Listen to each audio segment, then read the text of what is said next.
नमस्कार, मैं हूं विष्णु दयाल और आप मेरे साथ देख रहे हैं पब्लिक मीडिया न्यूज़। कुछ समय पहले हमने देश के जांबाज योद्धा अभिनंदन का नाम बहुत गौरवपूर्ण ढंग से सुना था, जिन्होंने स्वयं देश में भी जाकर तहलका मचा दिया था।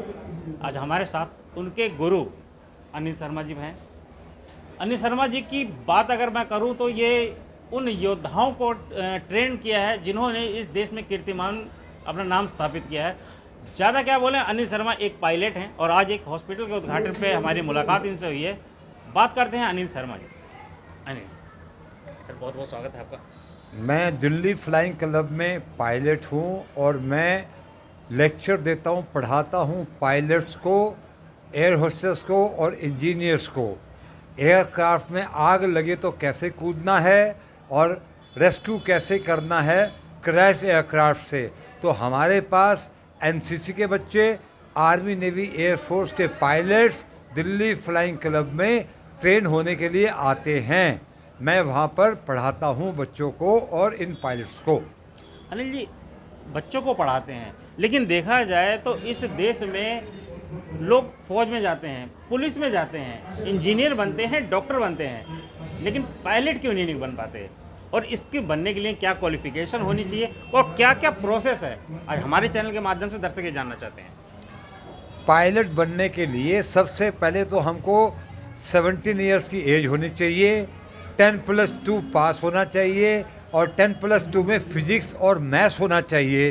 ये पहले रूल था, लेकिन 33 साल के बाद 2025 में सरकार ने ये सोचा कि बहुत ऑटोमेशन हो गया है जहाज में, तो फिजिक्स और मैथ्स की ज़रूरत नहीं पड़नी चाहिए। तो अब लड़के लड़कियों को जो आर्ट्स और कॉमर्स स्ट्रीम के बच्चे हैं वो भी अब फ्लाइंग में आ सकते हैं। अब उन्हें ये को जो हुआ था कि फिजिक्स और मैथ्स नहीं आता तो हम पायलट नहीं बन सकते, वो अब दूर हो गया। पायलट बनने के लिए क्या ज़रूरी है, यहाँ पे आपको 100% प्रिसाइज होना पड़ता है, क्योंकि इसमें जान माल का खतरा होता है। अगर आप डिसिप्लिन नहीं होंगे, आपका मेडिकल ठीक नहीं होगा, आप केयरफुल नहीं होगे, तो सबसे पहले पायलट को अपने आप पे ध्यान देना है, क्योंकि क्रैश में सबसे पहले पायलट मरता है। पायलट को अकेले फ्लाइंग करना होता है, पायलट जाली नहीं हो सकता, क्योंकि वो अकेले उड़ेगा, जहाज लेके ऊपर जाएगा, लैंड करेगा, नाइट फ्लाइंग करेगा। अगर वो ये नहीं कर सकता तो पायलट नहीं बन सकता, इसलिए पायलट कोई जाली नहीं हो सकता। दूसरी बात, हमारे देश में पैसे की बहुत कमी है। पायलट बनने के लिए कम से कम 50 लाख रुपया चाहिए, उससे कम ट्रेनिंग नहीं है। और फॉरेन कंट्री में जाके फ्लाइंग करके आना 1 करोड़ रुपया लगता है। इसलिए इसमें पायलट बनना इसलिए मुश्किल है, और 1 लाख बच्चों में भी एक बच्चा पायलट नहीं बनता। ये वो प्रोफेशन है कि यहाँ आपको 100% प्रिसाइज होना पड़ता है all the time. Anil ji, आपके लाइफ में कभी ऐसा मौका आया हो जब आपको जहाज उड़ाने में कभी डर लगा हो, या कभी ऐसा कोई मुकाम आया हो जिसमें आपका मन विचलित हुआ हो? पायलट कभी भी विचलित नहीं होता, ना पायलट कभी डरता है। पायलट का जो जॉब है ये है सेफ्टी फॉर द पैसेंजर्स। तो जब सेफ्टी ऑफ पैसेंजर्स होगा तो उसे क्या करना पड़ेगा, उसे मशीन को सेव करना पड़ेगा, और मशीन को सेव करने के लिए उसे अपने आप को सेव करना पड़ेगा। तो सबसे पहले पायलट की अपनी लाइफ बहुत इंपॉर्टेंट है, फिर मशीन इंपॉर्टेंट है, उसके बाद पैसेंजर इंपॉर्टेंट है। तो हमारा ध्यान हर टाइम उनकी सेफ्टी में, जहाज़ की सेफ्टी में, अपनी सेफ्टी में लगा रहता है। और हम लोग जाबाज होते हैं, हम लोग दिलेर होते हैं, हम लोग को बहुत कॉन्फिडेंस होता है, हम लोग बहुत ट्रेनिंग होती है, हम लोग बहुत डिसिप्लिन होते हैं। इसलिए हमें जहाज उड़ाने से, तूफान में फंसने से कोई डर नहीं लगता। अगर पायलट डरेगा तो फिर क्या हाल होगा? पायलट नहीं डरता, पायलट दिलेर होता है, पायलट कॉन्फिडेंट होता है। अनिल जी, अभी मंच के माध्यम से मैं आपको सुन रहा था, आप कह रहे थे कि सबसे आसान काम है हवाई जहाज़ को उड़ाना, मोटरसाइकिल से भी आसान है हवाई जहाज़ को चलाना।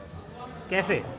देखिए, 18 साल की एज, 10+2 क्वालिफिकेशन, कितना इजी है।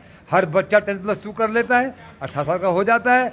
उसको क्लर्क बनने के लिए बीए करना पड़ता है, एलएलबी करना पड़ता है, वकील बनने के लिए, डॉक्टर बनने के लिए कितना मेहनत करना पड़ता है। इसमें 10+2, 18 साल की उम्र, पैसा होना चाहिए तो पायलट बन सकता है। कितना आसान है पायलट बनना। लेकिन 1 लाख बच्चों में एक पायलट क्यों बनता है? क्यों? हमारे देश में इन्वायरमेंट नहीं है, पायलट्स को ट्रेनिंग नहीं दी जाती, पायलट को जहाज़ नहीं दिखाया जाता। उसको बताना चाहिए कि पायलट बनना बहुत आसान है, जहाज़ उड़ाना बहुत आसान है। उसको इन्वायरमेंट दो, उसको जहाज़ दिखाओ, उसकी मदद करो, तो वो पायलट बन सकता है। हर बच्चा पायलट बन सकता है। It is inborn in it is a desire in every human being to fly into the air like birds and see the sky. हर आदमी के मन में उड़ान भरने की इच्छा होती है, लेकिन उसे चांस नहीं मिलता। हमें अपने देशवासियों को चांस देना चाहिए, जहाज़ दिखाना चाहिए, मदद करनी चाहिए। और लड़कियां भी पायलट बन सकती हैं। ये बहुत गलत फहमी है लोगों को कि लड़कियां पायलट नहीं बन सकती। ये जहाज़ लड़के हो लड़कियां हो, जैसे स्विमिंग करना, साइकिल चलाना, ड्राइविंग करना सबको आ सकता है, इसी तरह फ्लाइंग करना भी सबको आ सकता है। सिर्फ उसको ट्रेनिंग की ज़रूरत है। अनिल जी, आपने अब तक कितने जहाज़ उड़ाए हैं? मैंने सिंगल इंजन उड़ाया है, मैंने ट्विन इंजन उड़ाया है, और मैंने जंबो जेट 747-300 कॉम्बी भी उड़ाया है। तो अनिल शर्मा जी ने सारे जहाज़ उड़ाए हैं। ये परमात्मा का आशीर्वाद है। तो ये थे हमारे साथ अनिल शर्मा जी, जिन्होंने किस तरह से लोगों को बताया कि अगर पायलट बनना चाहते हैं तो आपके साथ क्या क्या क्वालिफिकेशन होनी चाहिए, कितना खर्चा आता है। और एक और चीज़, प्लेन और डिसिप्लिन, ये दोनों एक दूसरे के पूरक हैं। अगर आप पायलट बनना चाहते हैं तो सबसे बड़ा काम जो होता है वो डिसिप्लिन का होता है। कैमरामैन हेमंत शर्मा के साथ विष्णु दयाल, पब्लिक मीडिया, फरीदाबाद।